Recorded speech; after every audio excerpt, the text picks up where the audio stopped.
இன்னைக்கு வந்து நம்ம ஜவ்வரிசியில் ஒரு இட்லி பார்க்கலாம். ஜவ்வரிசியை நல்லா கழுவிட்டேன், அதை போட்டுடலாம் நம்ம. அதுக்கப்புறம் அரிசி குருணையும் போட்டுடலாம். போட்டுட்டு அதில் வந்து அதுக்கு 1:4 அப்படிங்கிற ரேஷியோவில் வந்து தயிர் எடுத்திருக்கேன். புளிப்பு அவங்கவுங்க தகுந்த மாதிரி போட்டுக்கலாம்.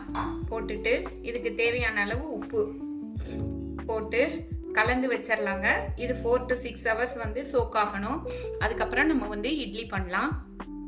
ஊற வச்சோம் இல்லையாங்க, அரிசி குருணையும் ஜவ்வரிசியும் போட்டு ஊற வச்சோம் இல்லையா, அது 6 to 7 hours நல்லா ஊறிடுச்சு. இப்போ அதுக்கு ஒரு முக்கியங்க தாளிப்பு போட்டுடலாம்.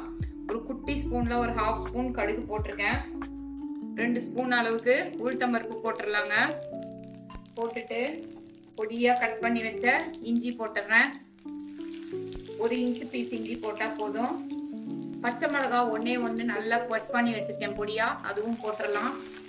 அதுக்கப்புறம் கருவேப்பிலைங்க. இந்த தாளிப்பு தான் இதுக்கு நல்ல முக்கியம்.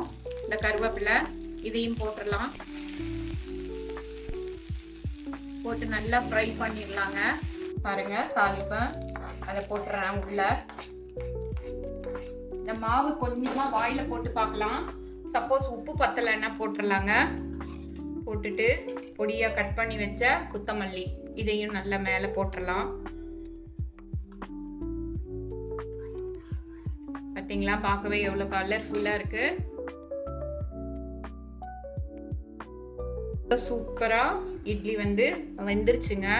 இது வந்து நம்ம பாருங்க ஈஸியாக எடுத்துடலாம். தட்டில் கிட்டில் ஒட்டாமல் அப்படியே அவ்வளோ அழகாக வருங்க. அவ்வளோ சாஃப்டாகவும் இருக்கும் இட்லி. பாருங்க எவ்வளோ சூப்பராக நம்மளோட ஜவ்வரிசி இட்லி எவ்வளோ சாஃப்டாக வெந்து வந்திருக்குன்னு பாருங்க. அப்படியே சுட சுட சாப்பிட்டோம்னா அவ்வளோ டேஸ்ட்டாக இருக்குங்க. இதுக்கு வந்து நம்ம தள்ளுவண்டி தண்ணி சட்னி பண்ணியிருக்கோம் இல்லையா, அதை போட்டு சாப்பிட்டோம்னா அவ்வளோ ஒரு டேஸ்ட்டாக இருக்குங்க. எல்லாரும் வீட்டில் செஞ்சு பாருங்க. தேங்க்ஸ் ஃபார் வாட்சிங் அவர் கிராண்ட்மாஸ் கிச்சன். தேங்க்யூ.